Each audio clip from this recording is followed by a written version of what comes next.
চোখের সামনে ডুবে আছে কৃষকের ঘাম ঝরানো ফসলের ক্ষেত। যেই ক্ষেতের ফসল দিয়ে কৃষকের সারা বছরের রুটি রুজির ব্যবস্থা হবার কথা ছিল, সেই ফসল এখন ডুবে আছে পানির নিচে।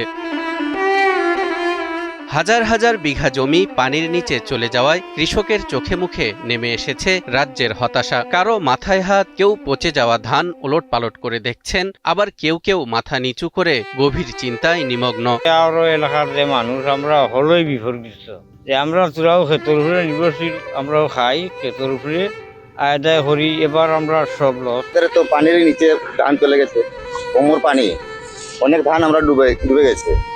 ডুবার কারণে আমরা এই কাঁচা ধান যা আছে তাই উঠেছি, তারপরে আমরা অনেক লস। শুধু ফসলের ক্ষেত নয়, অতিবৃষ্টি আর পাহাড়ি ঢলে নদ নদীর পানি বৃদ্ধি পেয়ে একদিকে প্লাবিত হচ্ছে নিম্নাঞ্চল, অন্যদিকে কালবৈশাখী ঝড়ে উপড়ে পড়েছে হাজার হাজার গাছ, ভেঙে পড়েছে বৈদ্যুতিক খুঁটিসহ অনেকের বাড়িঘর। ফলে অধিকাংশ এলাকায় বন্ধ রয়েছে বিদ্যুৎ সংযোগ। আমার দুইবার ভাঙছে, আমার নাই অবস্থাই নাই, আমার ঘর নিচে গিয়া উড়িয়ান টিনও পাইতেছি না।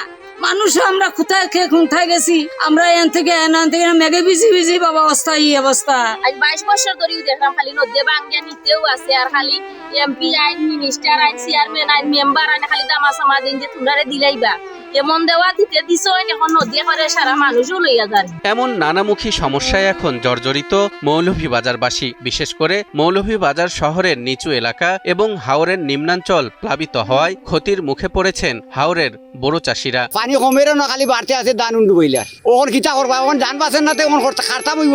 অনেক পানিও বাড়তেও আছে, কারণ আল্লাহর রহমতে তো যদি এখনো পানি বাড়ে না, তাহলে কিছু কিছু খাটা দিব না, তো সব হয়ে গেছে বন্যা। জানা গেছে এরই মধ্যে কুলাউড়া উপজেলার গোগালীছড়ার বাঁধ ভেঙে বেশ কয়েকটি গ্রাম প্লাবিত হয়েছে। অন্যদিকে বিপদসীমার উপর দিয়ে প্রবাহিত হচ্ছে জেলার জুড়ি উপজেলার কন্টিনালা নদী, আর বিপদসীমার কাছাকাছি অবস্থানে রয়েছে মনু ও ধলাই নদী। মসজিদর অর্ধেক কান হইয়া গেছে কি বাঙ্গিয়া, আর পিছনে দিয়ে আরো বহুত বাড়িঘর বাঙ্গিয়া নিছে।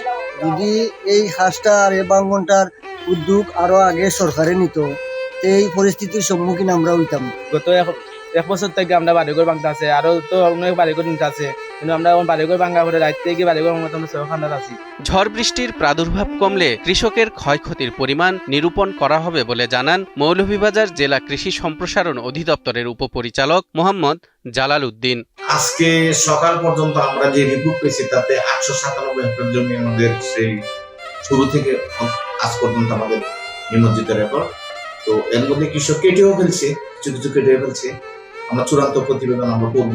পাহাড়ি ঢল আর অতিবৃষ্টির এই প্রাকৃতিক দুর্যোগ কাটিয়ে মৌলভীবাজারের মানুষ আবার কবে স্বাভাবিক জীবনে ফিরবে, এখন সেই প্রতীক্ষাতেই প্রহর গুনছে জেলার সাধারণ জনগণ।